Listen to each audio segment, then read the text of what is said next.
요한계시록 8장 2절에서 11장 19절까지의 말씀을 보도록 하겠습니다. 8장 2절. 내가 보매 하늘 앞에 7 천사가 서 있어 7 나팔을 받았더라. 또 다른 천사가 와서 제단 곁에 서서 금 향로를 가지고 많은 향을 받았으니 이는 모든 성도의 기도와 합하여 보좌 금 제단에 드리고자 함이라.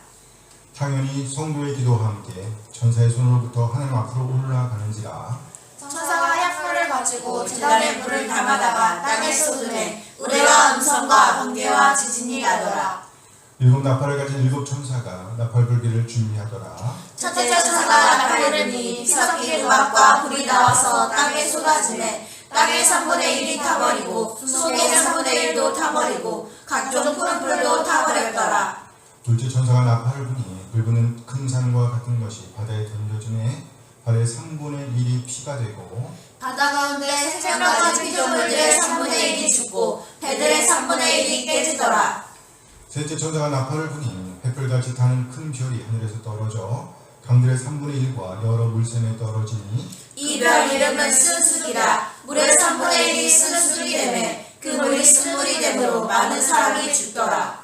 넷째 천사가 나팔을 부니 해 3분의 1과 달 3분의 1과 별들의 3분의 1이 타격을 받아 그 3분의 1이 어두워지니 낮 3분의 1은 비추임이 없고 밤도 그러하더라. 내가 또 보고 들으니 공중에 날아가는 독수리가 큰 소리로 있는데 땅에 사는 자들에게 화가 있으니 이는 새 천사들이 불어야 할 나팔 소리가 남아 있음이로다 하더라. 다섯째 천사가 나팔을 불며 내가 보니 하늘에서 땅에 떨어진 별 하나가 있는데 그가 무적의 열쇠를 받았더라. 그가 무적을 열니 그 구멍에서 큰 화덕의 연기 같은 연기가 올라오매 해와 공기가 그 구멍의 연기로 말미암아 어두워지며 또 황충이 연기 가운데로부터 땅 위에 나오매 그들이 땅에 있는 전갈의 권세와 같은 권세를 받았더라. 그들에게 이르시되 땅의 풀이나 푸른 것이나 각종 수목은 해하지 말고 오직 이마에 하나님의 일침을 받지 아니한 사람들만 해하라 하시더라. 그러나 그들을 죽이지는 못하게 하시고 5달 동안 괴롭게만 하게 하시는데 그 괴롭게 함은 전갈이 사람을 쏠 때의 괴롭게 함과 같더라. 그날에는 사람들이 죽기를 구하여도 죽지 못하고 죽고 싶으나 죽음이 그들을 피하리로다. 황충들의 모양은 전쟁을 위하여 준비한 말들 같고 그 머리에 금 같은 관 비싼 것을 썼으며 그 얼굴은 사람의 얼굴 같고 또 여자의 머리털 같은 머리털이 있고 그 이빨은 사자의 이빨 같으며 또 철 호심병 같은 호심병이 있고 그 날개들의 소리는 병거와 많은 말들이 전쟁터로 달려들어가는 소리 같으며 또 전갈과 같은 꼬리와 쇠살이 있어 그 꼬리에는 5달 동안 사람들을 해하는 권세가 있더라. 그들에게 왕이 있으니 무조경의 사자라. 히브리어로는 그 이름이 아바돈이요 헬러로는 그 이름이 아볼루온이더라. 첫째 왕은 지나갔으나 보라 아직도 이후에 왕들이 있으리로다. 여섯째 천사가 나팔을 불매 내가 들으니 하늘 앞 금제단 네 뿔에서 한 음성이 나서 나팔 가진 여섯째 천사에게 말하기를 큰 강 유브라데에 결박한 네 천사를 놓아주라 하매 네 천사가 놓였으니 그들은 그년 월시에 이르러 사람 3분의 1을 죽이기로 준비된 자들이더라. 마병대의 수는 2만이니 내가 그들의 수를 들었노라. 이 같은 환상 가운데 그 말들과 그의 탄자들을 보니 불빛과 저주빛과 위암빛 호심병이 있고 또 말들의 머리는 사자머리 같고 그 입에서는 불과 연기와 유황이 나오더라. 이 세 재앙 곧 자기들의 입에서 나오는 불과 연기와 유황으로 말미암아 사람 3분의 1이 죽임을 당하리라. 이 말들의 힘은 입과 꼬리에 있으니 꼬리는 뱀 같고 또 꼬리에 머리가 있어 이것으로 해하더라. 이 재앙에 죽지 않고 남은 사람들은 스스로 행한 일을 회개하지 아니하고 오히려 여러 귀신과 또는 보거나 듣거나 다니거나 하지 못하는 금은 돈과 목석의 우상에게 절하고 또 그 살인과 독술과 은행과 도둑질을 회개하지 아니하더라. 10장.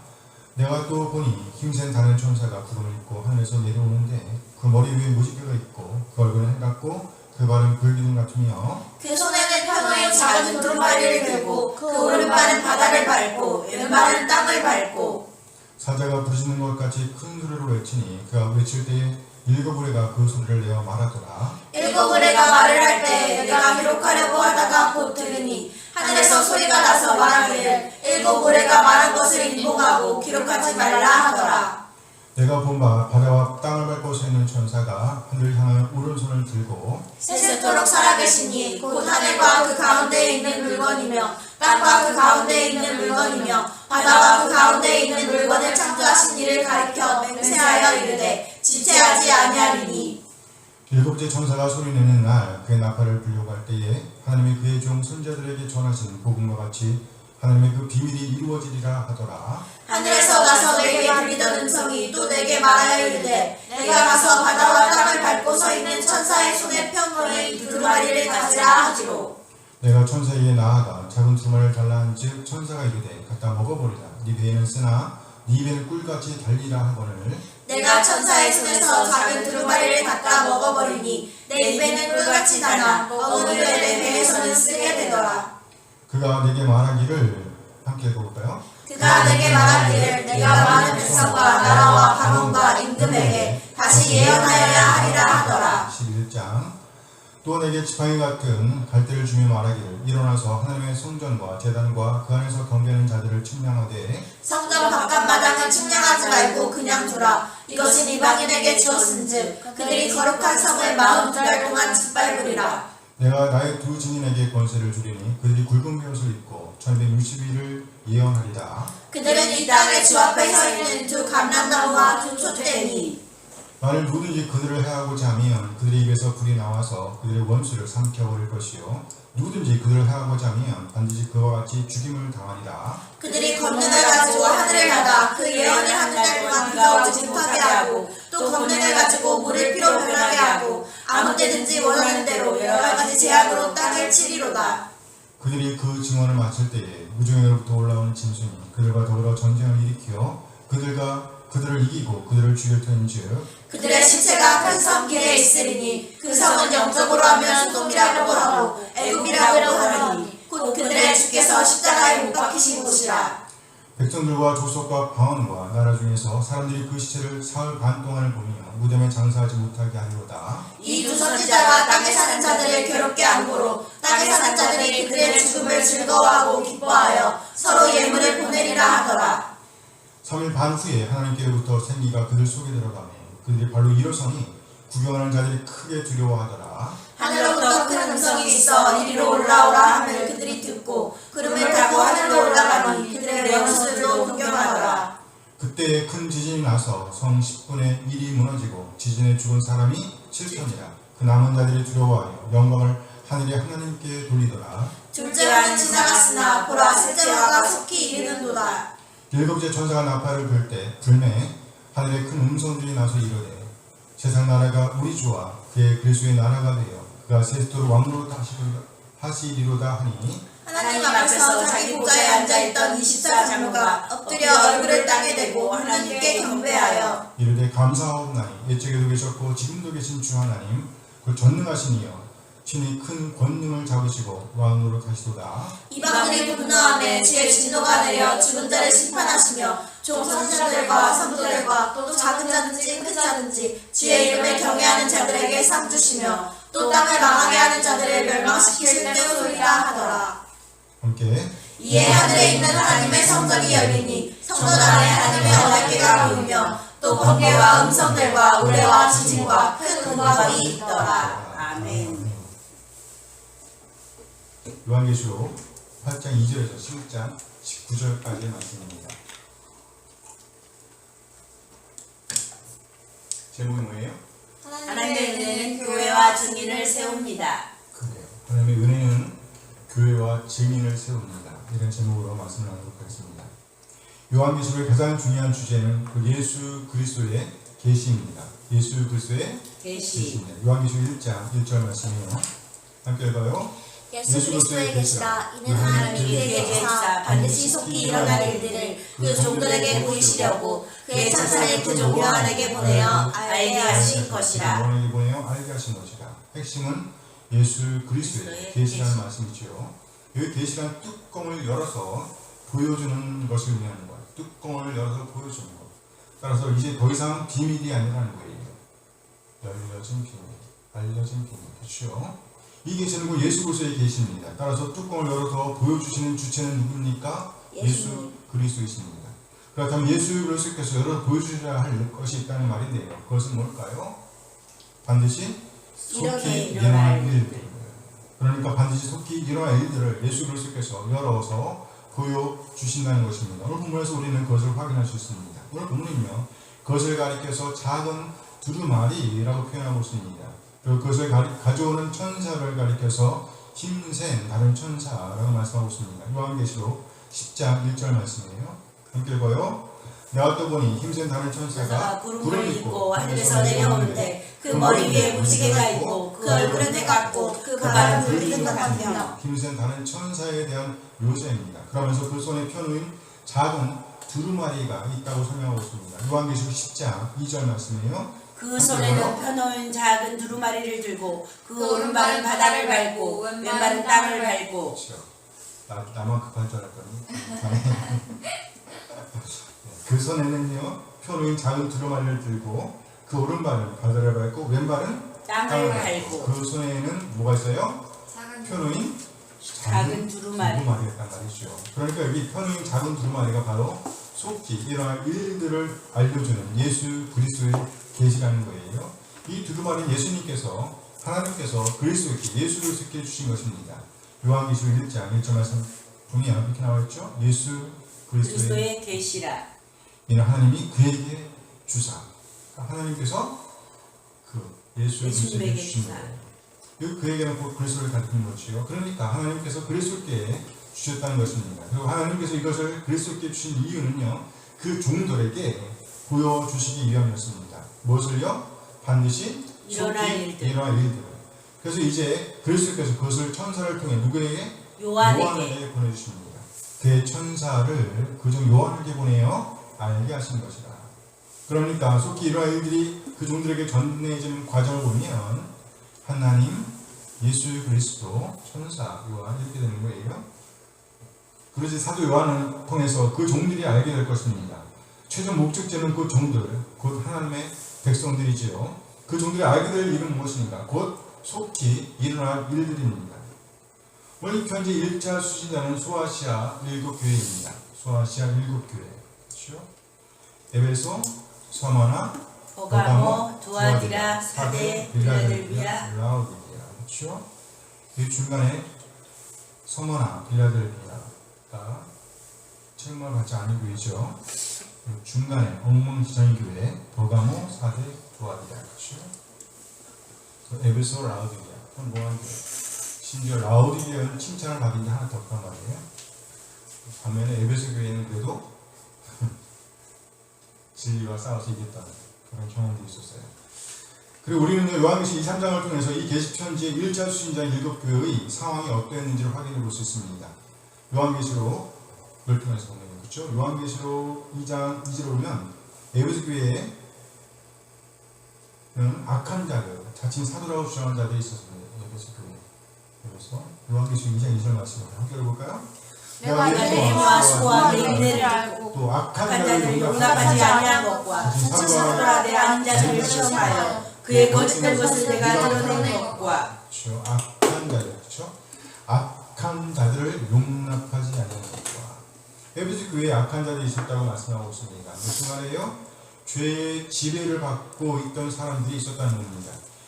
교회 밖에 있는 사람을 가리키는 것이 아니에요. 그렇죠? 교회 밖에 있는 사람을 가리키는 것이 아니죠. 교회 공동체 안에 죄의 지배를 받고 있던 사람들이 있었다는 겁니다. 하나님의 말씀을 따라 모두를 살아내는 것이 아니라 하나님의 말씀과 다른 방향으로 질주하고 있는 사람들이 있었다는 것이죠. 자칭 사도라되 아닌 자들을 시험하여. 그렇죠. 자칭 사도, 곧 어떤 사람들이 자신들을 가리켜 사도라고 주장했다는 겁니다. 그렇지만 실제로 뭐예요? 아니었다는 것이죠. 이런 사람들이 교회 공동체 안에 있었다는 거예요. 결코 쉬운 환경이 아니었음을 알 수 있습니다. 그리고 둘째, 니골로당의 행위를 하는 자들이 있었습니다. 요한계시록 2장 6절 말씀입니다. 똑같이 에베소 교회입니다. 그리고요. 오직 내게 이것이 있으니 내가 니골로당의 행위를 미워하는도다. 나도 이것을 미워하노라. 네가 니골로당의 행위를 미워하는도다. 교회 공동체 안에 니골라당의 행위가 있었다는 겁니다. 거기 니골라가 누구인지는 정확하게 알 수 없습니다. 그렇지만 생각하기에 7 집사 중 한 사람이었다라는 의견이 있어요. 7 집사 중에 한 사람의 이름이 니골라였거든요. 사도들은요 기도와 말씀 사역에 집중하기 위해서 7 집사를 세우게 됩니다. 바로 구제의 일을 맡기기 위해서였죠. 이 7 집사를 세우는 장면에서 안디옥 사람 니골라라는 사람이 등장합니다. 사도행전 6장 5절 말씀이에요. 사도행전 6장 5절 말씀 읽어요. 우리가 이 말을 좋아하여 믿음과 성령이 충만한 사람 스데반과 또 빌립과 브로거와 니가노와 디몬과 바메나와 유대교에 입교했던 안디옥 사람 니골라를 택하여 유대교회에 입교했던 안디옥 사람 유대교회에 입교했던 안디옥 사람 곧 개종자였다는 거예요. 개종자였다. 이 사람은 본래 안디옥 사람이었다고 말합니다. 이 사람이 바로 니골라당을 대표하는 사람이었다는 거예요. 이 사람은 버가모 교회에게 주어지는 메시지에도 등장합니다. 요한계시록 2장 15절 말씀이에요. 함께 읽어요. 이와 같이 내게도 니골라당의 교훈을 지키자 들이 있도다. 여기 니골라라는 사람은요 민수기에 나오는 거짓 선지자 발람 곧 이스라엘 백성들을 유인하여 우상을 따르게 하고 또 음행하게 했던 거짓 선지자 발람과 동격으로 다뤄져 있습니다. 이와 같이 요한계시록 2장 14절 말씀이에요. 2장 14절 함께 읽어요. 그러나 내게 2 가지 책망할 것이 있나니 거기 발람의 교훈을 지키자 들이 있도다.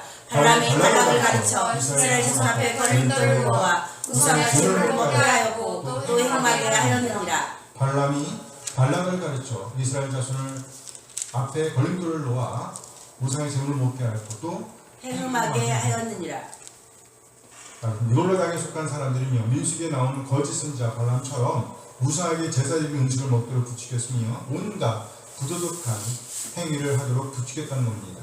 에베소 교회에 이처럼 종교 혼합주의가 있었다는 말씀이 되는 거예요. 에베소 교회에서 보면 악한 자들 곧 자칭 사도라고 주장하는 사람들이 있었고요. 또 니골라당을 주장하는 사람들이 있었다는 말이지요. 기독교인이라고 말하지만 저는 기독교인으로서의 삶이 아니라 죄의 지배를 받고 있던 사람들이 어디 있었다고요? 교회 안에 공동체 안에 있었다는 말이죠. 또 서문화 교회에서도 보면 온갖 권한을 갖고 있었습니다. 요한계시록 2장 9절 말씀이에요. 함께 읽어요. 내가 내 환난과 궁핍을 알거니와 실상은 내가 부요한 자니라. 자칭 유대인이라 하는 자들의 비방도 알거니와 실상은 유대인이 아니요 사탄의 해당이라. 내가 네 환난과 궁핍을 알거니와 환난을 당하고 있었습니다. 어떤 재난의 직면에 있었다는 거예요. 버가모 교회에서도 보면 순교를 당하는 일이 일어났습니다. 요한계시록 2장 13절 말씀이에요. 함께 읽어요. 네가 어디에 사는지를 내가 아니 그들은 사탄의 권자가 있는 데라. 내가 네 이름을 크게 잡아서 내 충성된 증인 안디바가 너희 가운데 곧 사탄이 사는 곳에서 죽임을 당할 때에도 나를 믿는 믿음을 저버리지 아니하였도다. 내 충성된 증인 안디바가 너희 가운데 곧 사탄이 사는 곳에서 죽임을 당할 때에도 버가모 교회는요 종교 혼합주의와 더불어 또 핍박이 있었습니다. 결국 충성된 증인 안디바가 순교를 당하게 되었다는 거예요. 버가모 교회와 더불어 두아드라 교회도 역시 종교 혼합주의가 있었습니다. 버가모 교회에서는요 발람과 니골라당을 지적하였습니다. 그리고 두아드라 교회에서는요 종교 혼합주의 꼭대기에 서 있는 북이스라엘의 아합 왕의 아내 누구? 이세벨이 언급되어 있습니다. 요한계시록 2장 20절 말씀이에요. 함께 읽어요. 그러나 내게 책망할 일이 있노라. 자칭 선지자라는 이 여자 이세벨을 내가 응답함이니 그가 내 종들을 가르쳐 꿰어 행음하게 하고 우상의 재물을 먹게 하는도다. 이세벨. 그리고 또 사대교회를 향해서는요 살았다는 이름은 가졌으나 죽은 교회였다고 고발하고 있습니다. 요한계시록 3장 1절 말씀이에요. 함께 읽어요. 사대교회의 선지자라 일곱 명과 일곱 명을 가지신 가 이르시되 내가 내 일을 아노니 네가 살았다는 이름을 가졌으나 죽은 자로다. 네가 살았다는 이름은 가졌으나 뭐다? 죽은 자로다. 이름은 곧 평판을 갖고 있다는 말입니다. 그런데 실상은요 살았다 이런 평판을 갖고 있었지만 실상 뭐예요? 죽은 죽어 자로다. 있다고 질책하고 있는 겁니다. 죽어 있다는 말이 무슨 말이에요? 움직이지 않는 거예요. 움직이지 않는 겁니다. 행위가 없다. 역사가 없었다는 겁니다. 어떤 영향도 끼치지 못하고 있었다는 거예요. 어떤 영향도 끼치지 못하고 있었다. 이렇게 당시의 교회 상황은요 지금 우리가 당면하고 있는 상황과 크게 다르지 않음을 확인할 수 있습니다. 어떤 면에서 우리는요 고난을 당하고 있습니다. 또 어떤 면에서 우리는요 제대로 영향력을 발휘하지 못하고 있습니다. 이처럼 지상에 있는 교회는요 여러 가지 모양으로 전투를 벌이고 없다 하는 것이죠. 그러나 요한계시록 4장 5장에서 보면 천상의 승리한 교를 우리에게 보여주십니다. 비록 우리가 이 땅에서 전투하고 있으나 승리한 싸움을 싸우고 있다는 거예요. 무슨 싸움을 싸우고 있다? 승리한 싸움. 싸우고 있다는 환상을 보여주고 있는 것입니다.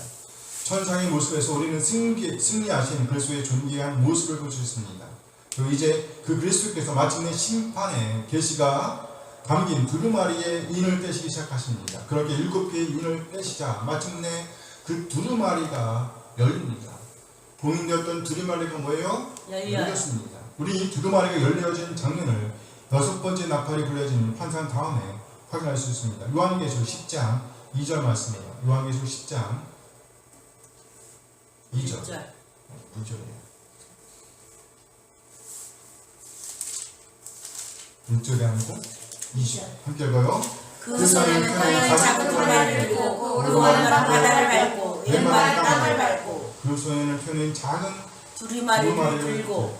오늘 보면 이렇게 펴낸 작은 두루마리를 중심에 넣고 전으로 나누어집니다. 이 전에는요 회개하지 않는다는 말씀으로 끝납니다. 회개하지 아니야. 요한계시록 9장 21절 말씀이에요. 9장 21절 말씀 함께 읽어요. 또 그 사람과 술과 음행과 두들을 회개하지 아니하더라. 회개하지 아니하더라. 그러나 펴는 작은 두루마리를 받은 증인들의 예언 역사가 있은 후에는요 상황이 바뀝니다. 요한계시록 11장 13절 말씀이에요. 함께 읽어요. 그때 큰 지진이 나서 성 10분의 1이 무너지고 죽은 사람이 지쳐하니라. 그 남자들이 두려워하여 영광을 하나님께 돌리다. 영광을 하늘의 하나님께 돌리더라. 그 남은 자들이 두려워하여 영광을 하늘의 하나님께 돌리더라. 그리고 여기서 7째 천사가 나팔을 불자 놀라운 찬송이 울려 퍼집니다. 오늘 보면 이렇게 교회가 교회의 역할을 하며 증인들이 증인의 역할을 하는 과정에서 회개와 찬송의 역사가 일어나는 과정을 보여주십니다. 오늘 보면은요 7 천사가 각각 나팔을 받아 그 나팔을 부는 환상입니다. 요한계시록 8장 2절 말씀은요 7 천사가 각각 나팔을 받고 있는 장면을 묘사하고 있습니다. 그리고 이 천사들이 나팔을 부는 환상은 6절에서 시작합니다. 6절. 그 사이에 요한계시록 8장 2절과 8장 6절 사이에 성도의 기도가 묘사되어 있습니다. 첫 번째 나팔이 불려지기 직전에 뭐가 표현되어 있다고요? 성도의 기도. 8장 3절 말씀이에요. 요한계시록 8장 3절 말씀입니다. 함께 읽어요. 또 다른 천사가 와서 제단 곁에 서서 금향로를 가지고 많은 향을 받았으니 이는 모든 성도의 기도와 합하여 보좌 금제단에 드리고자 함이라. 천사가 금향로 즉 향을 담은 금향로 금으로 된 향로 그 향로에 많은 향을 받았다고. 그리고 그것을 이제 성도의 기도와 함께 보좌 금제단에 드릴 것이라고 말씀하고 있습니다. 그리고 이제 향은 곧 향의 연료와 함께 성도의 기도가 하나님 앞으로 올라가는 환상을 보였습니다. 4절 말씀이에요. 요한계시록 8장 4절 말씀 함께 읽어요. 향은 성도의 기도와 함께 천사의 손으로부터 하나님 앞으로 올라가는지라. 하늘 하나님 보좌 앞에서 벌어지는 광경을 묘사하고 있습니다. 천사가 향로를 가지고 그곳에 많은 향을 담습니다. 그것과 더불어 성도의 기도, 성도들의 기도를 금으로 된 제단에 묻습니다. 그리고 이제 그 향의 연기와 성도들의 기도가 하나님 앞으로 올라가는 환상을 보여주고 있습니다. 이 장면에서 우리는 당연히 기대하게 됩니다. 과연 그 다음에 무슨 일이 일어날까? 하나님께서 어떻게 응답하실까? 이런 기대를 갖게 된 것입니다. 5절 말씀이에요. 8장 5절 함께 보여요. 천사가 향로를 가지고 제단에 물을 담아다가 땅에 쏟음에 우레와 음성과 번개와 지진이 나더라. 심판이죠. 심판입니다. 여기 성도의 기도에 대한 하나님의 응답이 묘사되었습니다. 천사가 향로를 가지고 제단에 불을 담아다가 땅에 쏟음에 그러자 이제 하나님의 응답이 임하시죠. 우레와 음성과 번개와 지진이 나더라. 이것은 곧 하나님의 응답인데 이는 심판에 대한 상징적 그림입니다. 무슨 말인가요? 성도들의 원한을 풀어주시는 하나님의 모습을 보여주는 것입니다. 성도의 원한을 풀어주시는 하나님의 모습. 하나님의 이 심판은요 2가지 형태로 드러나게 되고 있습니다. 하나는 구원입니다. 다른 하나는 영원한 멸망입니다. 구원 아니면 멸망. 그러나 구원이냐 영원한 멸망의 결과적인 측면 전에 1차적으로 성도들의 기도에 대한 하나님의 심판이 있다는 것. 뭐가 있다고요? 성도들의 기도에 대한 하나님의 심판. 구원이냐 멸망이냐에 앞서서 하나님의 심판이 있다는 겁니다. 심판. 예, 천사들이 등장하여 각각 나팔을 불기 시작하는 장면이 모습되어 있습니다. 무슨 말이에요? 이 나팔은 성도들의 기도에 대한 응답이라는 거예요. 응답이죠. 이는 1차적으로 하나님의 심판을 상징합니다. 하나님의 심판. 이 심판의 특징은요, 3분의 1씩이라는 거예요. 3분의 1. 3분의 1. 7절에서 첫째 천사가 나팔을 부니까 피 섞인 우박과 불이 나와서 땅에 쏟아집니다. 본문 7절 말씀입니다. 요한계시록 8장 7절 말씀 함께 읽어요. 첫째 천사가 나팔을 부니 피 섞인 우박과 불이 나와서 땅에 쏟아지매 땅의 3분의 1이 타버리고 수목의 3분의 1도 타버리고 각종 풀물도 타버렸더라. 피 섞인 우박과 불이 나와서 땅에 쏟아지매. 이 그림은 출애굽 당시 애굽에 내려졌던 재앙에서 비롯되었음을 알 수 있습니다. 피, 개구리, 이파리, 악질, 독종, 우박 메뚜기, 악질, 독종, 우박 메뚜기. 그 다음 장자 재앙 중에서 여기 7번째 우박이 내리는 장면을 가져온 거예요. 출애굽기 9장 23절 말씀입니다. 함께 읽어요. 모세가 하늘을 향하여 지팡이를 들매 여호와께서 우레소리와 우박을 보내시고 불을 내려 땅에 가리게 하시니라. 여호와께서 우박을 온 땅에 내리시매. 요한계시록 8장 7절 말씀. 첫째 천사가 나팔을 부니 피 섞인 우박과 불이 나와서 땅에 쏟아지매 땅의 3분의 1이 타버리고 수목의 3분의 1도 타버리고 각종 풀물도 타버렸더라. 땅의 3분의 1이 타버렸고요. 또 수목의 3분의 1, 또 물과 나무의 3분의 1이 타버리고 각종 푸른 풀도 타버렸다는 환상입니다. 8절에서 둘째 천사가 나팔을 부니까 들부는 큰 산과 같은 것이 바다에 떨어집니다. 들부는 큰 산과 같은 것이 바다에 떨어졌다는 거예요.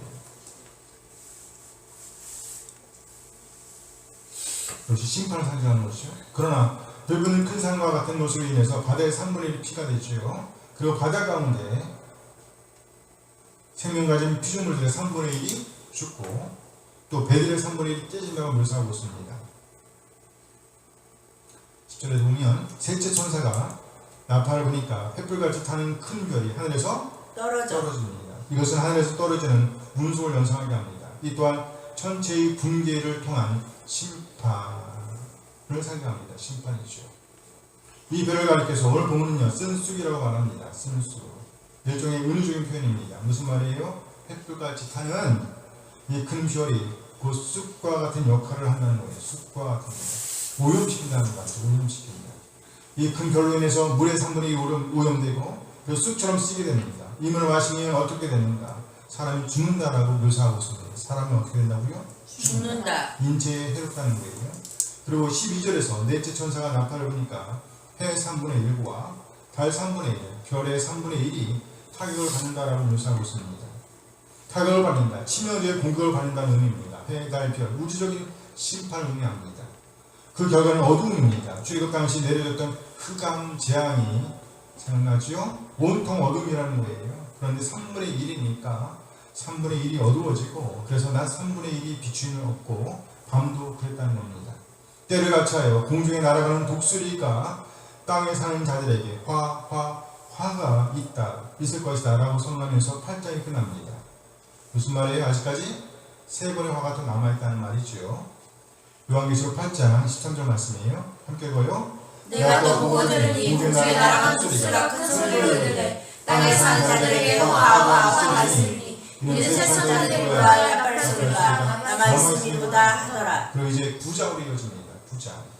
9장 1절에서 다섯째 천사가 나팔을 부니까 하늘에서 땅에 떨어진 별 하나가 있는데 그가 무적행의 열쇠를 받았다고 묘사합니다. 여기 무적행이란 땅의 깊은 곳을 의미합니다. 땅의 깊은 곳, 곧 죽은 자들이 사는 장소입니다. 이 무적행의 열쇠를 하늘에서 땅으로 떨어진 별 하나가 받았다고 묘사하고 있습니다. 요한계시록 9장 1절 말씀이에요. 함께 읽어요. 다섯째 천사가 나팔을 부니 내가 하늘에서 땅에 떨어진 별 하나가 있는데 무적행의 열쇠를 받았다. 무적행이란 땅의 깊은 곳, 죽은 자들이 사는 장소를 말하는 거예요. 밑바닥이 없는 구멍. 밑바닥이 없어. 예수 내려. 밑바닥이 없는 구멍이라고 합니다. 밑바닥이 없는 구덩이, 그죠? 밑바닥이 없는 구덩이. 그곳의 열쇠를 하늘에서 땅에 떨어진 별 하나가 받았다는 거예요. 하늘에 땅에 떨어진 별 하나. 이는 곧 구약 이사야에서의 묘사된 아침의 계명성을 가리킨다고 봅니다. 아침의 계명성. 이사야 14장 12절 말씀이에요. 함께 읽어요. 너 아침의 아들 계명성이여 어찌 그리 하늘에서 떨어졌으며 너의 얼굴을 엎은 자여 어찌 그리 땅에 찍혔는고. 여기 아침의 아들 계명성은 그 바벨론 왕을 가리킵니다. 그리고 이 계명성은요 유대인들에 의해서 사탄을 추종하는 악한 천사로 재해석되었습니다. 사탄을 추종하는 악한 천사. 이것을 배경으로 보면 하늘에서 땅에 떨어진 별 하나는 곧 사탄을 의미하는 것입니다. 따라서 사탄이 곧 무적행의 열쇠를 받았다는 거예요. 그리고 이제 그 사탄이 무적행에 그 무적행을 연다고 묘사하고 있습니다. 그러자 그 구덩이에서 큰 화덕이 연기 같은 연기가 올라온다고. 그래서 해와 공기가 그 연기로 인해서 어두워진다고 묘사하고 있습니다. 또 그 연기로부터 황충이 나온다고. 되겠죠?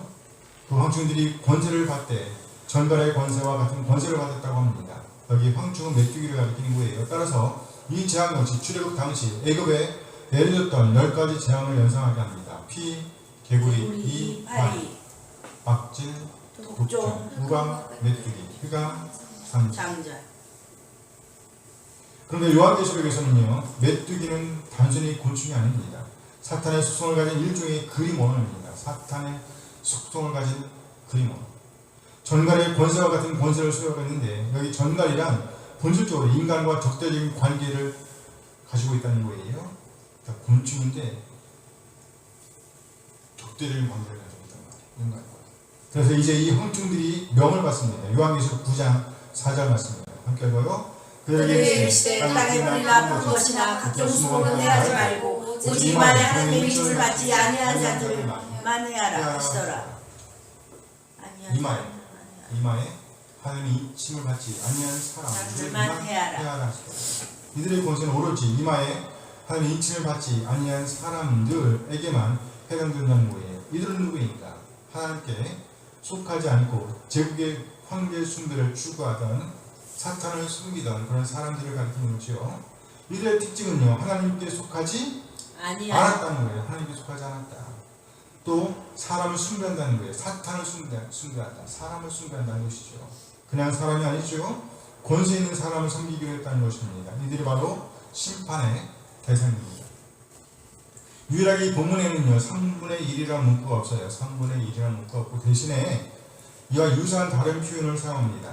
이 심판 역시 완전한 심판이 아님을 보여준 거예요. 그 표현은 곧 5달 동안이라는 거예요. 오늘 본문 5절 말씀입니다. 요한계시록 9장 5절 말씀 함께 읽어요. 그러나 그들을 죽이지 못하게 하시고 5달 동안 괴롭게만 하게 하시는데 그 괴롭게 함은 저같이 사람을 쏠 때 괴롭게 함과 같더라. 몇 달 동안이요?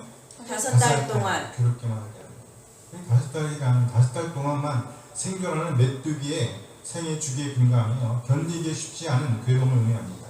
그런데 죽일 수는 없습니다. 그들을 죽이지는 못하게 하시고 죽음을 피해가는 거예요.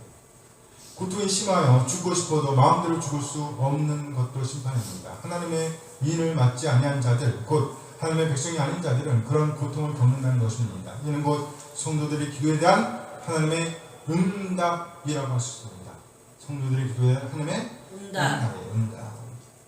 하나님 도대체 언제까지입니까? 탄식하는 백성들의 기도를 들으시고 하나님께서 속 시원하게 응답하시는 그림처럼 보입니다. 따라서 이러한 심판은요 그들을 회개하기 위한 심판이 아님을 알 수 있습니다.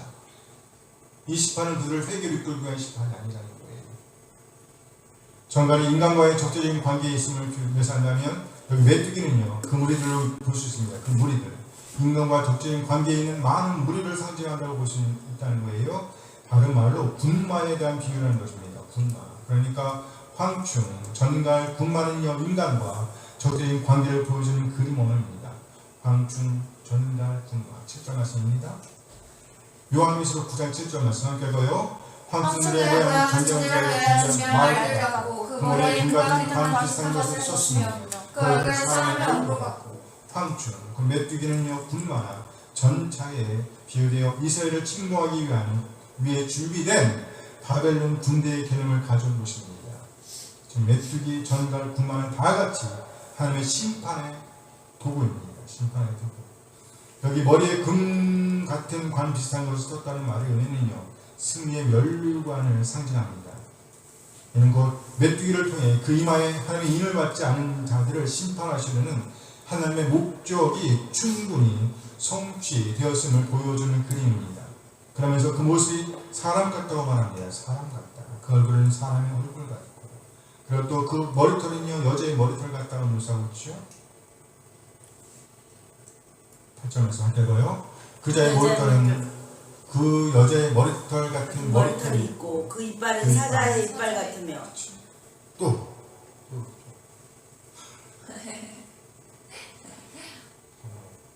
그 여자의 머리털 같은 머리털이 있고 그 이빨은 사자의 사자의 이빨. 이빨 같은. 구약에서 여자의 머리털, 그 머리카락을 늘어뜨리는 사람, 머리 쭉 늘어뜨리는 사람이요, 결국 여자와 관련되어 사용된 그 용례는요, 사탄적 세력을 상징할 때 씁니다. 사탄적 세력. 그러니까 이것은요, 메뚜기, 사탄적 세력을 가지고 있는, 특징을 가지고 있는 메뚜기에 대한 이미지에 적용된다고 할 수 있습니다. 그리고 이 이빨, 그 이빨은 사자의 이빨 같다. 이것은요, 메뚜기의 식욕을 상징합니다. 메뚜기의 식욕. 출애굽 당시 메뚜기 제왕에서 보았듯이 메뚜기가 한 번 지나가면 남는 것이 있다 없다? 없다. 네, 없어요. 싹 쓸어버리는 것이요. 대단한 식욕을 상징한다는 거예요. 그런데 본문에서 메뚜기의 먹잇감은요, 식물이 아니라 뭐였어요?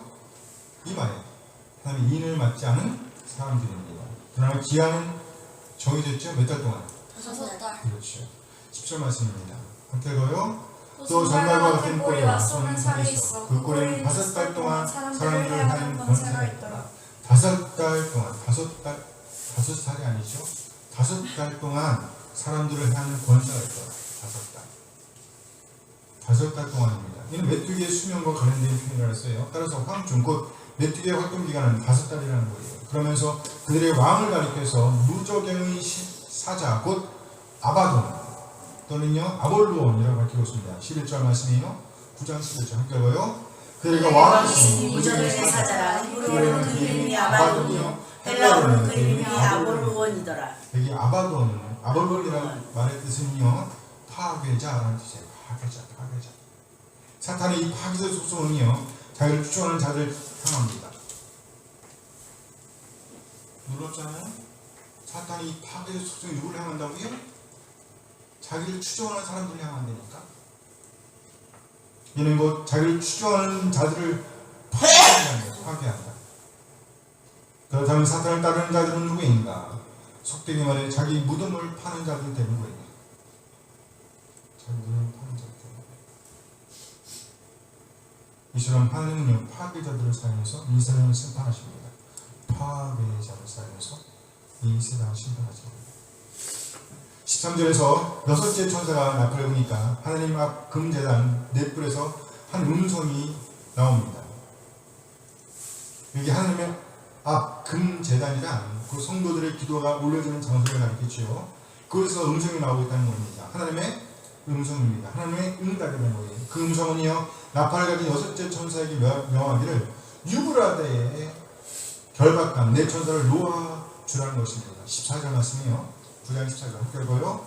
나팔을 여섯 천사에게 말하기를 그가 유브라데에 결박한 네 천사를 놓아주라. 여기 유브라데는요, 구약적 배경을 가지고 있는데요, 구약에서 유브라데의 강은 약속의 땅 가나안의 동쪽 경계를 형성합니다. 그래서 아수르, 바벨론, 그리고 바사 같은 제국들이 이스라엘을 침공할 때 유브라데 강을 건너 양원했어요. 이티, 유브라데 그렇죠? 티그리스, 그 강을 건너서 침공했다는 거죠. 그리고 이 게시 편지가 쓰여지던 당시에도 유브라데 강은요, 국경선과 같은 역할을 하고 있었다고 해요. 그 유브라데 강이 로마 제국과 파르티아라는 제국을 가로지르고 있었다는 겁니다. 로마와 파르티아. 따라서 이 강은 로마와 파르티아 사이의 전쟁을 제어하는 역할을 함과 동시에 전쟁에 대한 긴장을 의미하기도 합니다. 우리나라가 사파선이 되는 거죠. 전쟁에 대한 긴장. 그러니까 이런 상징적 이미지를 극대화시키기 위해 사용한 단어가 바로 유브라데라는 단어라는 거예요. 금속 나팔을 가진 6째 천사에게 명하기를 유브라데에 결박한 내 천사를 놓아주라. 네, 감사합니다. 그렇게 말씀하시죠. 그러자 네 천사가 놓였어요. 그 천사를 영월시에 이르러 사람 3분의 1을 죽이기로 준비된 자라고 말씀하셨습니다. 15절 말씀이에요. 요한계시록 9장 15절 말씀 한번 네 천사가 놓였으니 그들은 그녀를 시에 이르러 사람 3분의 1을 죽이기로 준비된 자들이더라. 사람 3분의 1을 죽이기로 준비된 자들이더라. 이는 모든 사건 발생의 시점이 하나님의 주권하에 주도되고 있다는 것을 보여줍니다. 주권이 누구에게 있어요? 하나님께 있다는 거예요. 그 5째 나팔과 같이 하나님의 주권에 의해 맹렬한 심판이 행해집니다. 기도의 응답이죠. 그러면서 오늘 본문은요, 이제 7번째 나팔을 남겨놓고 회개하지 아니하더라 라는 말씀으로 끝나고 있습니다. 회개하지 않고 회개하지 않더라. 이는 곧 모든 장애에도 불구하고 회개하지 않았다는 말이에요. 20절 요한계시록 9장 20절 말씀 함께 읽어요. 이 재앙에 죽지 않고 남은 사람들은 손으로 행한 일을 회개하지 아니하고 오히려 여러 것인가 것과 또는 보거나 듣거나 다니거나 전자는 그 문동과 묵속의 우상에게 절하고. 이 재앙에 죽지 않고 남은 사람들이에요. 남은 사람들은 손으로 행한 일을 회개하지 않았습니다. 회개하지 않았어요. 하나님의 심판에도 불구하고, 하나님의 모든 심판에도 불구하고 그들이 회개하지 않는 것에 대해 전혀 이상할 필요가 없어요. 왜요? 심판의 목적 자체가 그들을 회개시키는 데 있지 않았다는 거예요. 이 심판의 목적은 뭐예요? 심판 자체의 목적이에요. 기도응답이라는 말이죠. 그들을 회개시키는 데 목적이 있었다? 없었다? 없었다. 21절 말씀입니다. 함께 읽어요. 또 그 살과 구슬과 은행과 도둑질을 회개하지 아니하더라. 회개하지 아니하더라. 심판의 1차적인 목적은 심판의 1차적인 목적은요, 회개하는 것이 아니었습니다. 회개하게 하는 것이 아니었어요. 그러므로 그들이 회개하지 않는 것은 오히려 당연하다 할 것입니다. 이러한 모습은요, 세상이 심판을 받기에 합당할 만큼 강팍함이에요. 따라서 하나님의 심판이 정당하다라는 것을 보여주는 것입니다. 하나님의 심판은 뭐하다? 정당하다. 그리고 이제 10장 1절 말씀에서부터 11장 13절까지 막간의 말씀이 이어집니다. 10장 1절에서 11장 13절. 이 본문은요, 3가지 환상으로 구성되었습니다. 첫째, 열려있는 두루마리 환상입니다. 열려있는 두루마리. 그러니까 아까는 아니지. 나팔. 5장에서는 이 두루마리가 봉인되어 있었단 말이에요. 지금 뭐예요? 열려있어요. 열려있는 두루마리 환상. 두 번째는요, 성전 침략 환상입니다. 그리고 세 번째는요, 두 증인 환상입니다. 이 막간에 이어서 셋째 화를 예고하고 이어서 7째 천사가 나팔을 부니까 하늘에서 큰 음성이 났습니다. 그 내용을 보니까 세상 나라가 우리 하나님과 그 아들 예수 그리스도의 나라가 된다고. 그래서 그리스도께서 세세토록 왕노릇 하신다는 거예요. 이 하나님 앞에서 자기 보좌에 앉아있던 24장로가 엎드려 얼굴을 땅에 대고 하나님께 경배하는 광경이 펼쳐집니다.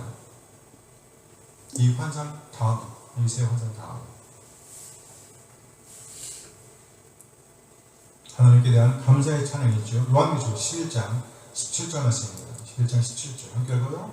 이르되 감사하옵나니 옛적에 계셨고 지금도 계신 주 하나님 전능하시며 친히 그 권능을 잡으시고 왕노릇 하시도다. 옛적에도 계셨고 지금도 계신 주 하나님, 전능하신 이시여.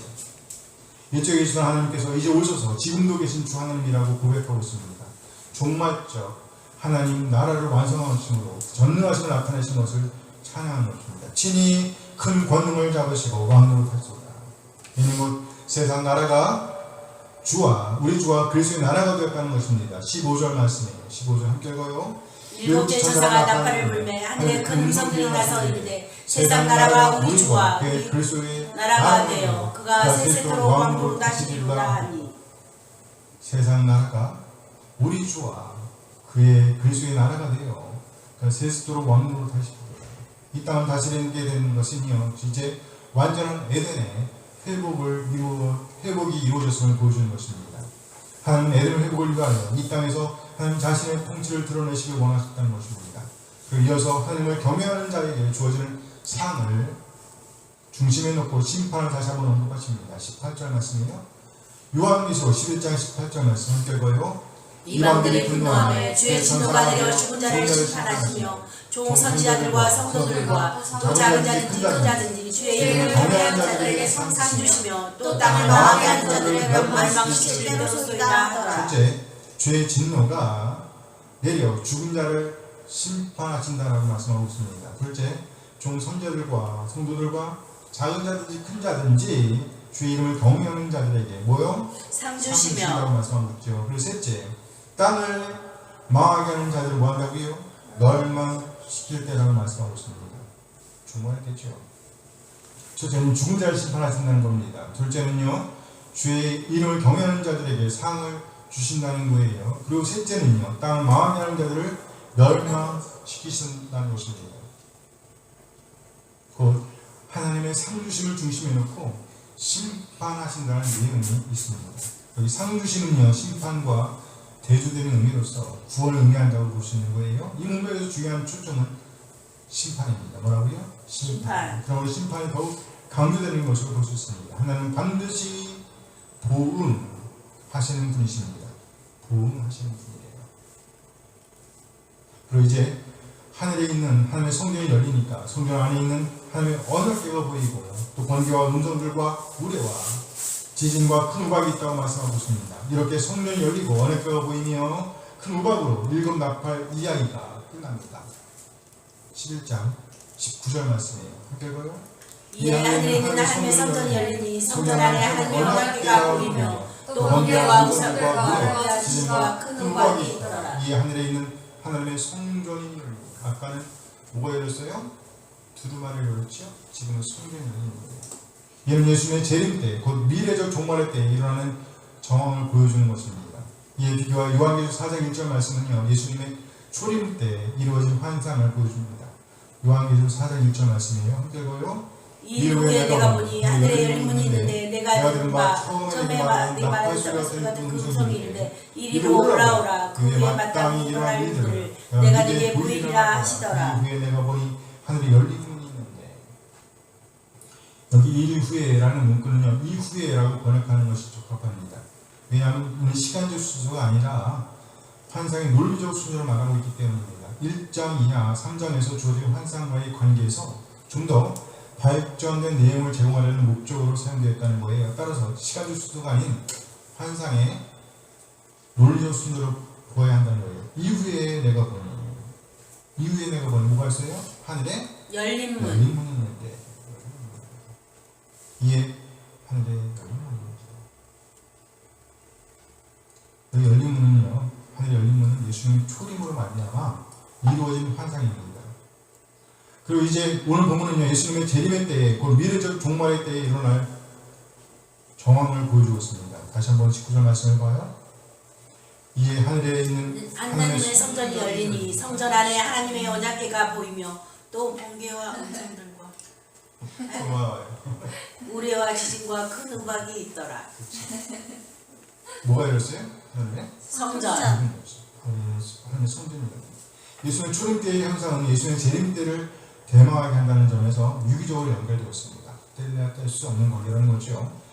그리고 여기 마지막 재림 때에 하늘에 있는 성전 안에 언약궤가 있다는 언급은 매우 상징적입니다. 그렇죠? 성전이 열리니 성전 안에 뭐가 있다고요? 하나님의 언약궤가 보이며. 언약궤.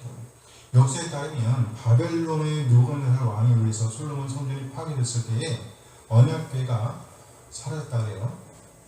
그런데 유대인들은요, 이 사라진 언약궤가 이스라엘 회복의 날에 다시 나타날 것이다 라는 생각을 가져왔다 그래요. 따라서 하늘 성전에서 언약궤가 보였다는 것은요, 바로 이때가 이스라엘의 회복이 성취되는 종말의 때임을 보여준다는 것입니다.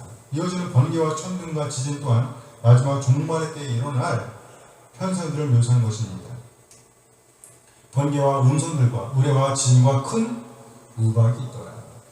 이와 유사한 표현이 앞에 있었지만 점점 더 강도가 높아지다가 큰 우박이라는 말을 첨부하여 최종 기록을 묘사하고 있습니다. 요한계시록 4장 5절 말씀이에요.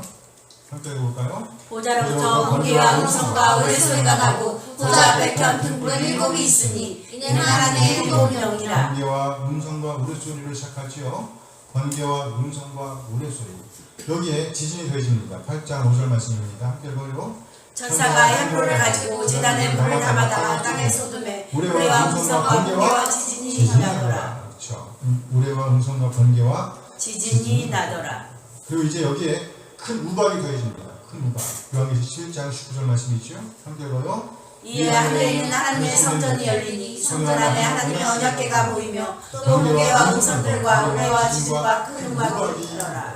번개와 음성들과 우레와 지진과 큰 우박이 있더라. 이 나팔 심판에서 큰 우박이 덧붙여져서 심판의 강도가 더욱더 강화되고 있음을 보여주는 겁니다.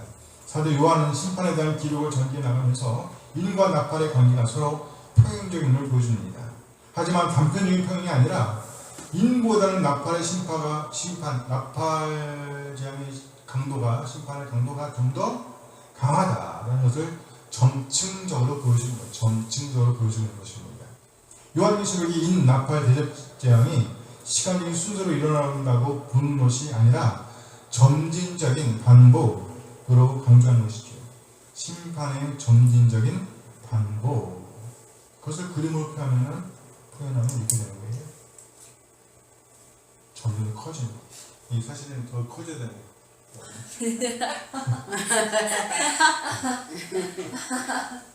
커지는 거. 점진적인 반복. 그래서 없어졌어요. 나팔장의 특징은요. 멋지 똑같아. 내가 설명했죠. 나는 잘 그릴 수 있을 거야. 되게 커지는 거야. 나팔장의 특징은요, 세 단계로 발전되고 있음을 보습니다. 나팔장의 특징은 세 단계로. 첫째, 처음 네 번째까지와 여섯 번째에서는 3분의 1씩이라는 말로 제한됩니다. 심판이 제한되죠. 3분의 1이라는 말로 제한돼요. 1, 2, 3, 4, 그리고 6에서. 둘째는 다섯 번째에서는요, 5달 동안이라는 말로 제한되고 있죠. 5달 동안. 그렇지만 마지막 7번째에서는요, 제한을 두고 있지 않아요. 두고 있지 않습니다. 8장 7절에서는요, 3분의 1이 타버리고 20개 3분의 1도 타버립니다. 8장 8절에서는요, 바다의 3분의 1이 피가 되고 바다 가운데 생명가진 피조물 3분의 1이 죽고 배들의 3분의 1이 깨집니다. 그리고 또 8장 10절 11절에서는요, 강물의 3분의 1과 여러 물샘에 떨어지고 물의 3분의 1이 쓸수있게 되어 많은 사람이 죽는다고 합니다. 그리고 8장 12절에서는요, 해의 3분의 1, 달 3분의 1, 별들의 3분의 1이 타격을 받습니다. 그래서 낮과 밤에 3분의 1이 비추임이 없다라고 말씀하고 있죠. 이것이 네 번째 천사가 나팔을 불 때까지 일어난 일들입니다. 그리고 다섯 번째 천사가 나팔을 부니까 하늘에서 땅에 떨어진 별 하나가 있는데 이는 곧 사탄을 상징하며 5달 동안, 몇 달 동안? 5달 동안 그 이마에 하나님의 인을 받지 못한 사람들을 해한다라고 말합니다. 5달 동안이죠. 여섯 번째 천사가 나팔을 부니까 이제 사람 3분의 1이 죽임을 당한다고 합니다. 마지막 막간을 언급하고 난 이후에 7번째 천사가 나팔을 부니까 이제 땅을 망하게 한 자들을 멸망시키실 때라고 말씀합니다. 그러면서 최종적인 심판을 의미하듯이 큰 우박이 이 땅의 말로 끊지 않는 거예요. 요한계시 15장 19절 말씀. 다시 한번 봐요. 이에 하늘에 있는 하나님의 성전이 열리니 성전 안에 하나님의 언약궤가 보이며 또 번개와 음성들과 우레와 지진과 큰 우박이 있더라. 번개와 음성들과 우박과 지진과 큰 우박이 있더라. 끝납니다. 이와 같이 나팔장은요, 인 재앙과 평행을 이루면서 동시에 점진적으로 진행되고 있음을 보여줍니다. 여섯 번째 나팔장을 끝내면서 남은 자들이 회개하지 아니하고 회개하지 않는다는 말로 끝납니다. 이는 곧 심판의 상황임을 보여주는 거예요. 그런데 막간을 끝내는 장면에서는요, 남은 자들이 영광을 하늘의 하나님께 돌린다는 말로 끝나고 있습니다. 11장 13절 말씀이에요. 함께 보요. 그때 큰 지진이 나서 성산의 일이 무너지고 지진에 죽은 사람이 7천이라. 그 남은 자들이 두려워하여 영광을 하늘의 하나님께 그 돌리더라. 남은 자들이 두려워하여 영광을 하늘의 하나님께 돌리더라. 이렇게 막간은 회개하지 않는다는 말과 하나님께 영광을 돌린다는 말로 둘러싸여 있습니다. 회개하지 않는다, 영광을 돌린다. 다시 말해 10장 1절에서 11장 14절까지 말씀을 통해서 회개하지 않는 상황이 하나님께 영광을 돌리는 상황으로 바뀌고 있다는 거예요. 물론 대상은 똑같이 누구예요? 남은 자들이잖아요. 남은 자들입니다. 남은 자들이 회개하지 않았었는데 이 막간을 지나고 난 다음에 막간을 지나고 난 다음에 남은 자들이 뭐 한다고요? 하나님께 영광을 돌리더라. 이 막간은 세 가지 환상으로 구성되었습니다. 첫째, 편우인 자연 두루마리 환상이지요. 두 번째는 성전 침명 환상입니다. 그리고 세 번째는요, 두 증인 환상이에요. 남은 자들을 회개하지 않는 상황에서 이 막간의 환상을 통해 남은 자들이 하나님께 영광을 돌리는 상황으로 전개되어지고 있다는 것입니다. 하나님의 역사입니다. 하나님께 주권이 있다는 거예요. 하나님의 간섭입니다. 하나님의 은혜이지요. 그 중심에 편우인 작은 두루마리가 있습니다. 여기 편우인 두루마리는 힘센 천사에게 들려있다라고 말씀하고 있습니다. 10장 1절 말씀이죠. 여기 힘센 천사를 묘사한 구름, 무지개, 해 등은요, 이 천사의 신적 유형을 의미합니다. 이 천사는 하나님의 구속적 메시지를 대신하는 존재입니다. 그러므로 하나님의 모습을 반영하고 있는 것입니다. 바로 이 천사의 손에 펴져 있는 작은 두루마리가 들어있다는 것이죠. 작은 두루마리입니다. 2절이죠. 여기 작은 두루마리는요, 5장에 나온 두루마리와 같은 것입니다. 이때 그 두루마리는 보좌의 하나님의 손에 있었습니다. 5장에서는 누구에 있었어요? 보좌의 하나님의 손에 있었단 말이죠. 5장 1절 말씀이에요. 함께 읽어볼까요? 내가 보좌의 신의 오른손에 두루마리가 있으니 땅가로 섰고 일곱인으로 봉하였더라. 이 두루마리는 일곱인으로 봉해졌었습니다. 그리고 이제 일곱인이 어린 양 그리스도에 의해서 열려졌단 말이죠. 말씀에 그 내용이 드러나는 것입니다. 그래서 오늘은 편우인 작은 두루마리, 오늘 본문은 편우인 작은 두루마리라고 묘사하고 있습니다. 편우인 작은 두루마리. 5장에서는 봉인되어 있었는데 이제는 펼쳐져 있었다는 것입니다. 6장 이하에서 어린 양이신 그리스도께서 그 인을 떼셨기 때문입니다. 이제 그리스도로 인해서 하나님께서 약속하신 종말적 하나님의 나라가 이미 도래했음을 보여주는 것입니다. 그리고 동시에 이제 그것이 증거될 준비가 되었다는 것입니다. 오늘 보니 힘센 천사가 오른쪽 발로는 바다를, 왼쪽 발로는 땅을 밟고 있다고 묘사하고 있습니다. 땅과 바다를 포함한 온 세상을 향한 메시지임을 의미하는 것입니다. 그러나 다른 한편 아직까지 숨겨져야 할 부분이 있다고 말씀하십니다. 4절 말씀이죠. 함께 읽어볼까요? 일곱 우리가 말할 때 내가 기록하려고 하다가 꼭 들으니 하늘에서 소리가 나서 말하기를 일곱 우리가 말한 것을 인봉하고 기록하지 말라 하더라. 일곱 우리가 말하는 것을 뭐하라고요? 인봉하고 기록하지 말라. 이는 하나님의 인을 맞지 않는 자들을 배후에서 조종하여 자신을 경배하게 하는 사탄에게 치명적인 결과를 가져올 수 있는 좀 더 완벽한 심판을 예고하기 위함입니다. 좀 더 완벽한 심판이 준비되었단 말이죠. 이것은 마침내 심판 대접장, 대접 심판에서 자세하게 기록되어질 것이기 때문에 5절에서 다시 한번 바다와 땅을 밟고 서 있는 천사가 등장합니다. 그러면서 이번에는 하늘을 향하여 오른손을 들고 하늘과 땅과 바다를 창조하시는 분, 또 하늘과 땅과 바다 가운데 있는 것들을 창조주의 분께 맹세하기를 지체하지 아니할 것이다 라고 선포하고 있습니다. 지체하지 아니할 것이다. 함께 읽어볼까요? 제대로 살아계신 하늘과 가운데 있는 물건이며 땅과 가운데 있는 물건이며 바다 그 가운데 있는 물건을 어떤 일을 가리켜 맹세하지 아니하니. 창조주를 가리켜 맹세한다는 것은요, 모든 곳에 통치권을 가진 분이 하나님이시라는 겁니다. 이와 관련하여 지체하지 않는다는 것은요, 이어지는 마지막 7번째 천사가 나팔을 부는 날이 필연적으로 오게 될 것을 뜻합니다. 구속사역의 성취에 대한 하나님의 강력한 의미를 말하는 것입니다. 그리고 이제 7째 천사가 나팔을 불 것을 예고합니다. 7절 말씀입니다. 하나님이 그의 종 선지자에게 전하신 복음과 같이 하나님의 그 비밀이 이루어지리라. 이 비밀은요, 구약에서 종종 장래 일로서 후일에 반드시 될 일을 나타내는 겁니다. 결국 이것은 하나님 나라의 도래를 뜻하는 것입니다. 하나님 나라의 도래. 이 비밀이 이루어지는 시기는요, 봉인된 책을 펼치는 어린 양이 오신 때부터입니다. 초림이겠죠. 그렇지만 아직 완성된 것은 아닙니다. 그 완성의 시기는 바로 예수님의 재림이라는 거예요. 초림에서 재림. 이제 사도 요한은 힘센 천사의 손에 펴놓은 작은 두루마리를 가져오라는 명령을 받습니다. 그래서 이제 요한은 그 힘센 천사에게 가서 말하죠. 뭐라고 말해요? 천사에게 가서 작은 두루마리를 달라고 말해요.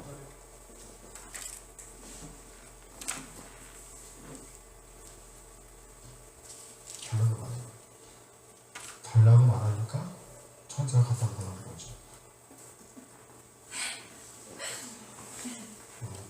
처음에 이 두루마리는 봉인된 채 있었어요. 봉인되어 있었습니다. 봉인이 되어 있었단 말이죠. 그런데 이제 요한에게 전달되는 순간에는 열린 채로 전달되고 있습니다. 그리스도께서 인을 떼셨기 때문입니다. 이러한 전달 과정과 그 결과는 한 나라의 오심에 대한 선포가 요한에게 위임되고 있음을 보여줍니다. 사도 요한이 한 나라에 대한 선포자로 묻듯 서는 모습입니다. 천사가 이르되 갖다 먹어버리라. 네 배는 쓰나 내 입에는 꿀같이 달리라. 이 말씀을 요한이 이 말씀을 먹을 때 입에는 서는요 꿀처럼 달았습니다. 이 말의 의미는요 말씀을 묵상함으로 영혼에 솟음게 되는 경험을 했다는 것이죠.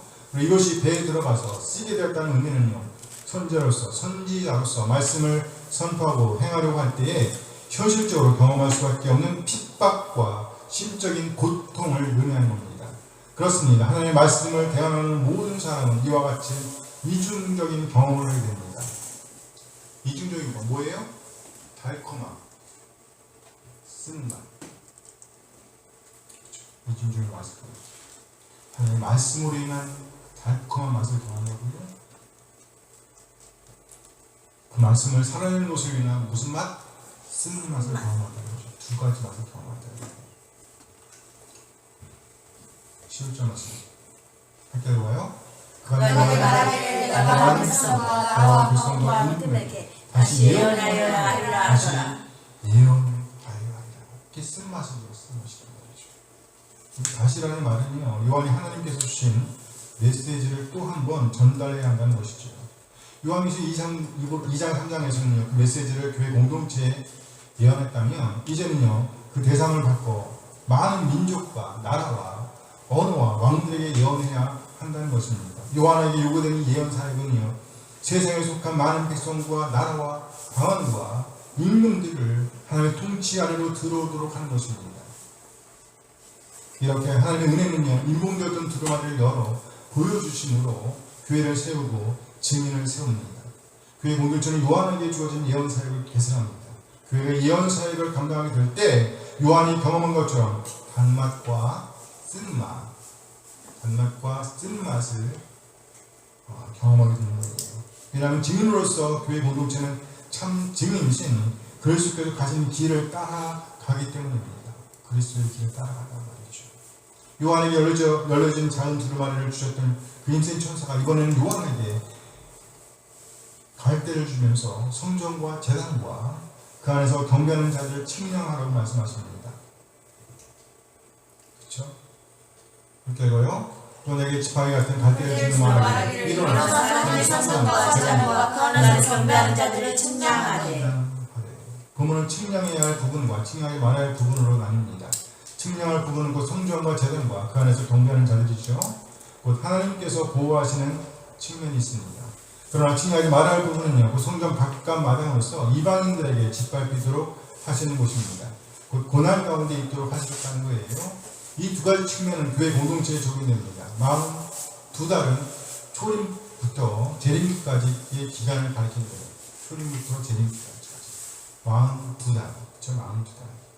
42달 동안 집합합니다. 이 42달은 그리스도의 초림부터 재림까지의 기간을 상징합니다.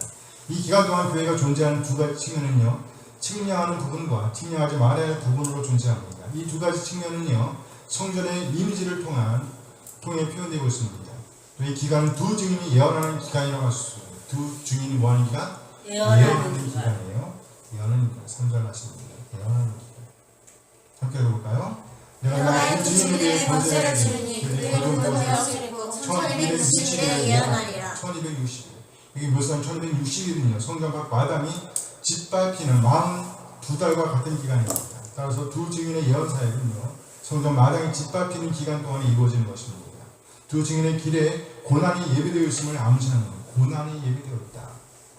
또 예언 사역은요. 요한의 예언 사역을 개설하는 것입니다. 또 베옷을 입었다는 것은요.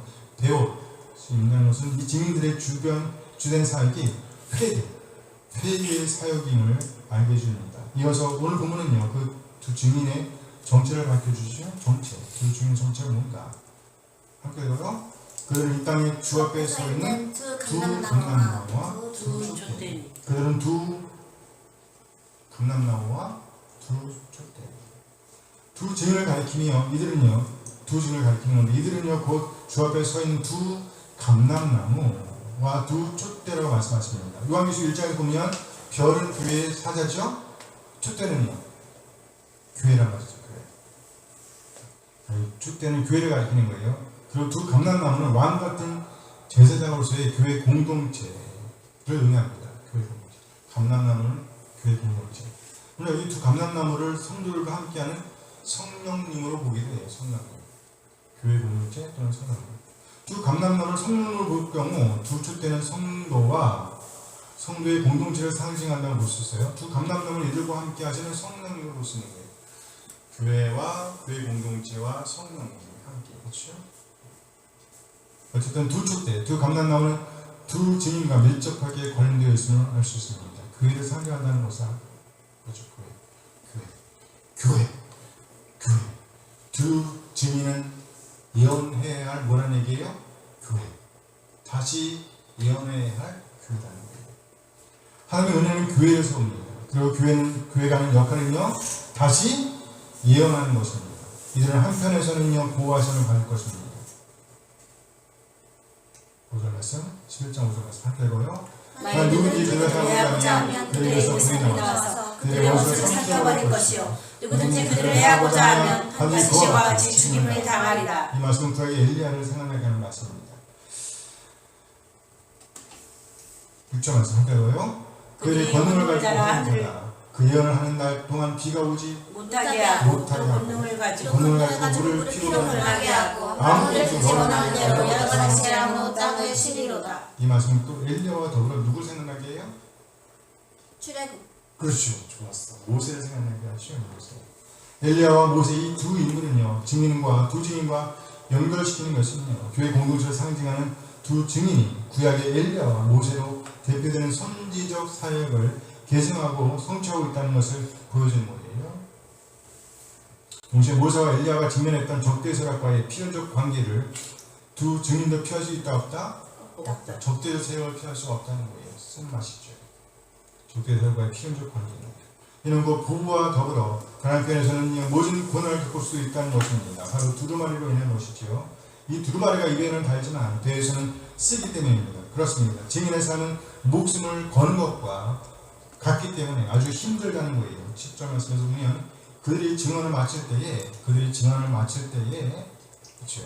그 증인들이 증언을 마칠 때를 갖는 거예요. 두 증인의 예언이 끝났다는 것입니다. 이는 곧 1260일이 지났음을 의미하는 것입니다. 예수님의 재림때가 임박했음을 암시하는 겁니다. 이때 짐승이 증인을 죽이게 되는데 이것은 문자적인 표현이 아니라 마지막 때 하나님의 백성들이 당한 극도의 고난을 상징합니다. 8절에서 보면 두 증인은요, 예수님께서 죽으신 장소에서 죽게 된다고 말씀하고 있죠. 이 말은 두 증인의 사역이 예수님의 십자가의 길을 뒤따르는 사역임을 의미하는 것입니다. 9절에서 보면 예수님께서 사흘 동안 무덤에 계셨던 것처럼 두 증인 또한 며칠 동안? 사흘 동안, 그렇죠? 사흘 반 동안 죽은 상태로 있을 것입니다. 10절에 보면 이로 인해서 땅에 사는 자들이 기뻐하게 될 것이고 서로 예물을 나눌 것이라고 말씀하고 있습니다. 땅에 사는 자들. 이 표현은 요한계시록에서 사탄을 돕는 사람들을 가리키는 수고적인 표현입니다. 사탄을 따르는 이 사람들은요, 두 증인의 비참한 죽음을 보면서 뭐예요? 기뻐나고 기뻐한다. 기뻐나다. 사탄을 따르는 이 사람들이 두 증인의 죽음을 기뻐하는 이유는요, 증인들이 그들에게 심판과 회개 메시지를 증거했기 때문입니다. 이스라엘 역사 속에서 많은 선지자들이 죽임을 당한 이유도 회개하기를 싫어하는 죄인들의 증오심 때문이었습니다. 그러나 하나님의 은혜는 교회를 세우고 또 두루마리를 먹고 살아내는 증인들을 세웁니다. 뭘 세운다고요? 증인들 세웁니다. 하나님 은혜로 세월 입은 교회와 증인들은요 어떤 상황에서든지 흔들리지 않을 것임을 보여주고 있습니다. 마침내 다시 예언하는 사역을 완성할 것임을 보여주고 있다는 거예요. 땅에 사는 이들에게 모든 권한을 받고 조롱을 받을 것임에도 불구하고 결코 좌절하지 않을 것임을 보여주는 것입니다. 결국 이들은요 다시 살아날 것입니다. 다시 살아나요. 그렇죠? 11장 11절 말씀 안 잊어버리겠네. 11장 11절 함께 읽어요. 3일 반 후에 하나님께로부터 생각과 그의 속에 들어가매 그들이 발로 일어서니 구경하는 자들이 크게 두려워하더라. 사흘 반 후에 하나님은 죽었던 증인들을 다시 살리십니다. 이것은 증인들의 사역이 죽으시고 부활하신 예수님의 뒤를 따르고 있음을 보여주는 것입니다. 그리고 예수님께서 승천하셨던 것처럼 그렇게 승천하는 그림을 묘사합니다. 12절 말씀이에요. 함께 읽어요. 하나님부터 큰 음성이 있어 올라오라 그들이 듣고 구름을 타고 하늘로 올라가니 그들의 원수들도 구경하더라. 그 증인 예수님의 승천처럼 하나님의 왕권을 위임받는 영광스러운 자리에까지 나아가는 모습을 보여주는 것입니다. 이는 곧 그들의 고난을 통한 사역은 결코 헛되지 않았다는 것입니다. 아멘. 할렐루야. 헛되지 않았다니까.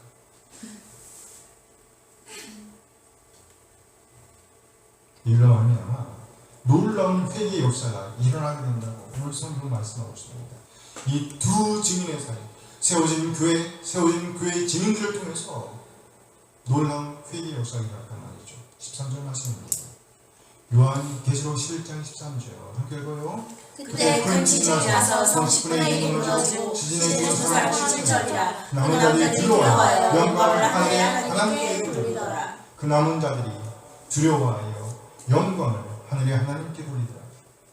하늘의 심판에도 불구하고 회개하지 않던 자들이 이제 두 증인의 사역을 통해서 회개하게 되었다는 것입니다. 그러므로 교회 공동체는 고난과 핍박을 무릅쓰고 심판의 말씀을 선포해야 하는 것입니다.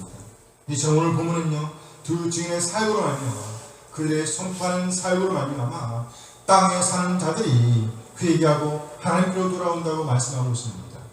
특히 오늘 본문은요 큰 지진이 나서 성 10분의 1이 무너졌다고 말씀하고 있습니다. 이 말씀은 이사야 6장 13절 말씀에 근거합니다. 이사야 6장 13절 함께 읽어볼까요? 그게 10분의 1이 아직 남아있을지라도 이것도 황폐하게 될 것이나 밤나무와 상수나무가 배임을 당하여도 그 그루터기는 남아있는 것 같이 거룩할 씨가 이 땅에 그루터기니라 하시더라. 네, 이 말씀에서 보면 10분의 1만 남았다고 말씀. 10분의 1만 남았어요. 그렇죠? 물론 그것마저도 황폐하게 될 것이라고 말씀하고 있습니다. 그런데 오늘 보면은요 10분의 1이 무너졌다라고 말씀합니다. 10분의 1이 무너졌단 말이에요. 아까는요 10분의 1이 남았어요. 근데 지금은요 10분의 1이 무너진 거예요. 10분의 9는 심판에서 남겨졌다는 것이죠. 신실한 소수가 아니라 다수의 불신자들이 그 심판에서 남게 된 것은 좀 더 많은 사람들을 회개하게 하고 믿음을 갖게 하기 위해서라는 것입니다. 교회들이 세워진 교회를 통한 증인들의 증거로 인해서 많은 사람들을 심판으로부터 구원하기에 이르렀다는 것입니다. 이러한 방식으로 요한은 두 증인의 증거와 그 선지자의 증거를 대조시키고 있습니다. 그 두 증인들의 증거, 그 교회가 지니고 있는 그 복음 증거의 혁신성을 강조하는 것입니다. 나아가 오늘 본문은요, 또 지진에 죽은 사람이 7천이라고 말씀하고 있습니다. 지진에 죽은 사람이 몇 명이에요? 7천이에요. 이 말씀 열왕기상 19장 18절 말씀에서 근거합니다. 열왕기상 19장 18절 말씀이에요. 함께 볼까요? 그러나 내가 이스라엘 가운데 7,000명을 남기리니 다 바알에게 무릎을 꿇지 아니하고 다 바알에게 입 맞추지 아니한 자니라. 이 말씀에서 보면 바알에게 무릎을 꿇지 않고 신앙을 지킨 자가 몇 명이에요? 7,000명. 7,000명이죠. 7,000명. 남은 자가 7,000이라는 것입니다. 그런데 오늘 본문에서는요, 죽은 사람이 7,000이라고 말씀하고 있습니다. 심판받는 7,000을 제외하고 모든 자들이 회심하게 될 것이다 라고 말씀하고 있는 거예요. 물론 이러한 대조는 상징적인 것입니다. 그래서 회개하지 못한 사람이 왜 7,000이냐? 그러니까 물으면 무슨 말이에요? 상징. 그렇죠, 상징. 조금만 심판하시고 많이 구원하신다는 거예요. 구약에서는 어떻게 써요? 조금만 구원하시고 많은 사람이 죽었어. 이 놀라운 회개의 사건은요, 오직 어린 양만이 펼쳐볼 수 있는 두루마리에 의해 게시된 것입니다. 이는 어린 양 자신의 승리로부터 비롯된 것입니다. 예수 그리스도의 증거는 곧 죽음에 이르기까지 지속되었습니다. 은혜입니다. 그리고 부활에 의해서 참된 것으로 확신되었습니다. 이로써 강력한 권능을 지니게 되었습니다. 어린 양을 따르는 자들 역시 죽음에 이르기까지 충성된 증인이 될 때 그들의 증거는 권능을 지니게 될 것입니다. 실제로 초기 교회에서 기독교인들의 순교와 사람들을 감동시켜서 하나님을 믿도록 이끌었습니다. 순교자들은 복음의 진리에 대한 효과적인 증인들이었습니다. 왜냐하면 사망을 이기신 그리스도의 승리에 대한 그들의 믿음은 죽음을 대면하여 순교하는 그 순간에 더욱더 확신 있고 분명했기 때문입니다. 할렐루야. 이렇게 복음을 살아내는 것 또한 하나님의 은혜입니다. 복음을 살아내는 것은 하나님의 은혜입니다. 이처럼 하나님의 은혜는요, 교회를 세웁니다. 증인을 세웁니다. 그래야 회개하지 못하는 사람들을 회개의 자리로 이끌게 되는 역사를 이룬다는 것입니다. 아멘, 아멘. 아멘. 하늘에서 땅에 떨어진 기열, 그 무적의 열쇠를 받은 사탄은 그 이마에 하나님의 인을 받지 않은 사람들을 추종해 봤습니다. 하지만 오히려 그들을 해합니다. 자기를 추종하는 그들을 사탄은 해한단 말이지요.